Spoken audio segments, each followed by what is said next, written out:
Creep. It looks like a creep. Creep into houses.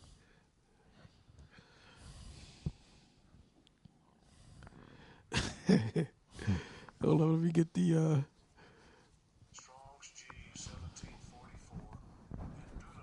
Enduno. A creep.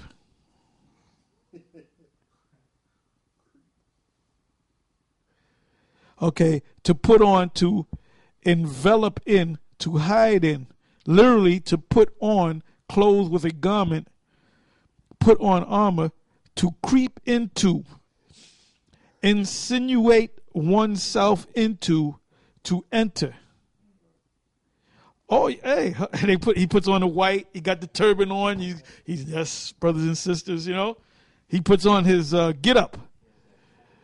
He has that. That's part of the form of godliness. What them people in the church do? Them people in the church do that. There's certain people that out there in the church that wear all white. You know, them churches. You have the woman. She wearing all white. She has her head covered. You know, the men wear all white because, you know, the white is the color of the saints. But it's not talking about actual white garments. Even though when John saw the vision, they were wearing white garments. It represented righteousness. Right, I'm gonna read 6 again, verse 6, 2 Timothy's 3, verse 6. For of this sort are they which creep into houses. They wear the nice suit, yes, sister, my beautiful sister, and lead captive silly woman laden with sin, led away with diverse lust. So really, them women want to get with the guy. That's why the pastors in the churches, they got the jerry curl, they got the $5,000 suit, they got the gold piece on, they wearing the gaiters, and they in shape, you know. Hey, like Bishop Eddie Long, but he was doing it to get with the boys. Yeah, Eddie Thong. All right. Let me read that again.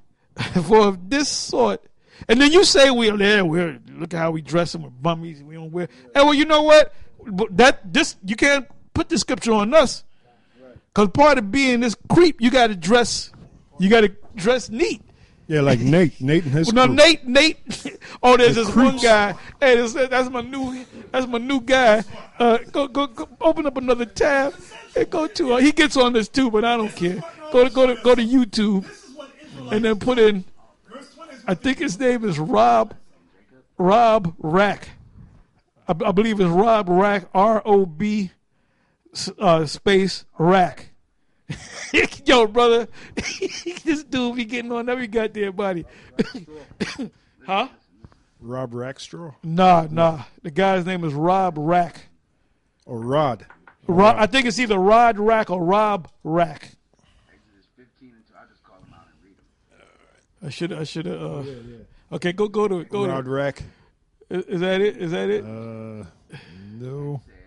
God damn! See how Satan is, man. Anyway, he gets on Nate about them garments and whatnot, right? It says 7th verse. It says, ever learning. Now this is talking about women, and never able to come to the knowledge of the truth.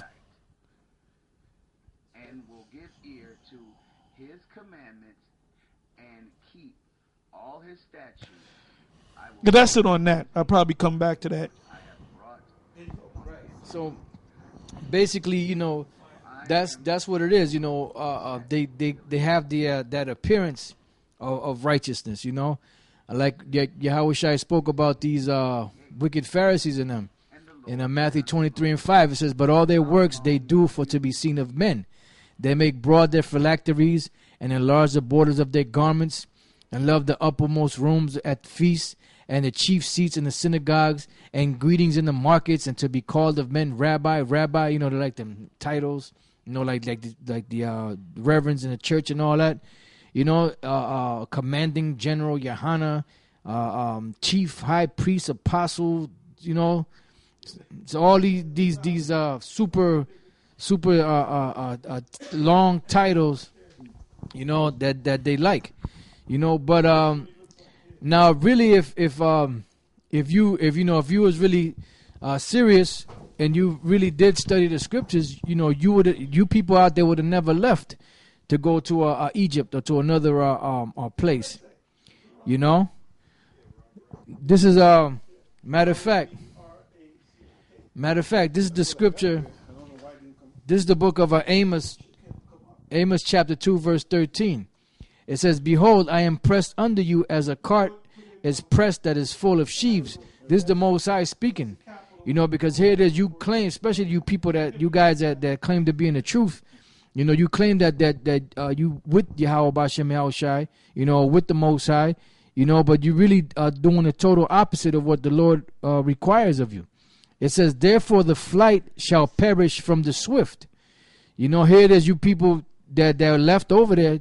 The Lord said the flight shall perish from the swift. It says, "And the strong shall not strengthen his force, neither shall the mighty deliver himself." So you're not going to be able to deliver yourself. And matter of fact, I'm going to read on. There's another scripture, matter of fact, in Hosea. Before I read on, let me get this on real quick. This is the book of Hosea, chapter 1. I believe it's verse 7. It says, "But I will have mercy upon the house of Judah, and will save them by the Lord their power," not by man, not by fleeing. I'm going to read it again. "But I will have mercy upon the house of Judah, and will save them by the Lord their power," Yahweh Bashem Yahushai, "and will not save them by bow, nor by sword, nor by battle, by horses, nor by horsemen." So you're not going to be able to flee. You're not going to be able to leave, you know, because the Lord is going to deliver you. You know, those of you that are part of the elect. So for you to take a passport to go to a different country or to go to a safe haven, so to speak, you're going off. Because that's what Esau's doing. Esau's setting up underground bunkers and mountain retreats and stuff out in space and in different places of the world that nobody is even allowed to go in the airspace of that area. You know, because they're thinking that when the Lord comes back, they're going to be able to hide. And they're going to hide, but the Lord already knows where they're at. So you people that's here, that are Israelites, you're not supposed to be fleeing. You're supposed to be here waiting. Your faith should be waiting here in America until the Lord destroys this place and delivers you out of here. That's why it says back in Amos 2 and 14, "Therefore the flight shall perish from the swift." You're not going to be able to deliver yourself. "And the strong shall not strengthen his force, neither shall the mighty deliver himself. Neither shall he stand that handleth the bow, and he that is swift of foot shall not deliver himself. Neither shall he that rideth the horse deliver himself." So why? Because the Lord, Yahweh Bashem Yahushai, is going to deliver you. You know, and the reason why this guy, Bubble-Eyed Blackfish, did that was because he's not part of the elect. And the people that left with him, they know they're wicked. So they figured if they get the hell out of here, the Lord won't destroy them. Because of a lack of faith. Now, he said they that are swift of foot. Hussein Bolt, you Mason, you ain't going to make it, man. You ain't going to make it. You're going to try to get in your position, ready, go. And the missiles, that rolling thunder, it's going to engulf your ass, man. You know, you got more? All right, now I'm going to read this here. All right. The flea doctrine. This is Matthew's. There's a whole lot I want to read, but I'm going to cut it down. Oh, yeah, you know what? I'm going to start at 26th verse. Matthew 24:26.